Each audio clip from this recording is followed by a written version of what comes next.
தமிழ் மக்களுக்கு வணக்கம். இப்போது ஓடிபியில் காண இருப்பது மோடி அரசை புகழ்ந்த ராஷ்மிகா. அதை ஏற்றுக்கொள்ளும் வகையில் மோடி அவர்களின் ட்வீட் மற்றும் எங்களிடம் பிளான் பி உள்ளது என்ற அமித்ஷா. ராஷ்மிகா மந்தனா அவர்கள் தன்னுடைய எக்ஸ் பக்கத்தில் ஒரு வீடியோ போட்டிருக்காங்க. அதில் மும்பையையும் நவி மும்பையையும் இணைக்கும் அடல் சேது பாலத்தில் ட்ராவல் பண்ணும்போது அத்தோட சிறப்பை சொல்கிறாரு. இந்தியாவிலேயே மிக நீளமான கடல் பாலம் இதுதான். 22 கிலோமீட்டர் நீளம். இந்த மும்பையிலேருந்து நவி மும்பைக்கு போகிறதுக்கு ஒரு காலத்தில் 2 மணி நேரம் ஆகும். இப்பெல்லாம் 20 நிமிஷம்தான் ஆகுது. காரணம் இந்த அடல் சேது பாலம். இதை வெறும் 7 வருஷத்தில் கட்டி முடிச்சிருக்காங்க. இதெல்லாம் சாத்தியம்னு ஒரு காலத்தில் நாம் நினச்சிருப்போமா? ஆனால் இந்த 10 ஆண்டுகளில் இதெல்லாம் இந்த அரசு சாத்தியப்படுத்தியிருக்கு. உலகத்திலேயே அதிகமான இளைஞர் சக்தியை கொண்ட இந்தியா மிக வேகமாக வளர்ந்து வருகிறது.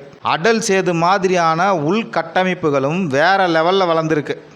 இளைஞர்கள் வளர்ச்சிக்காக வாக்களிக்கணும். இது போதாதா? அடல் சேது பாலத்தை புகழ்ந்தாச்சு. பிஜேபி ஆட்சியில் கட்டப்பட்டது. 10 ஆண்டுகளில் இந்தியா மிகப்பெரிய வளர்ச்சியை அடைஞ்சிருக்கு. 10 வருஷமாக பிஜேபி தான் ஆளுது. இளைஞர்களே இந்த வளர்ச்சிக்காக வாக்களியுங்கள். வளர்ச்சிக்கு காரணம் பிஜேபி. வளர்ச்சிக்கு ஓட்டு போடுங்கன்னா யாருக்கு ஓட்டு போட சொல்கிறாரு?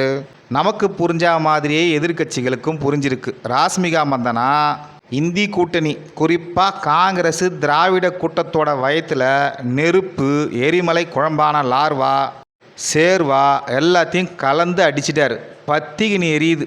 இந்த எரியிற கொல்லியில் எண்ணெய் ஊற்றுற மாதிரி மோடி அவர்களும் ஒரு ட்வீட் போட்டிருக்காரு. மக்களை இணைப்பதையும் அவர்களுடைய வாழ்க்கையை மேம்படுத்துவதையும் விட திருப்திகரமானது வேறு எதுவும் இல்லை. பாஜக நடிகைகளை வச்சு பிரச்சாரம் பண்ண ஆரம்பிச்சிருச்சு. அந்த நடிகைக்கு உடனடியாக ரிப்ளை கொடுக்குற மோடி அவர்கள், விளையாட்டு வீராங்கனைகள் பேசும்போது எங்கே போயிருந்தார், இது தப்பு அது தப்புன்னு ஒரே கலவரம். இங்கே திராவிடம் எப்படி வளர்ந்துச்சு?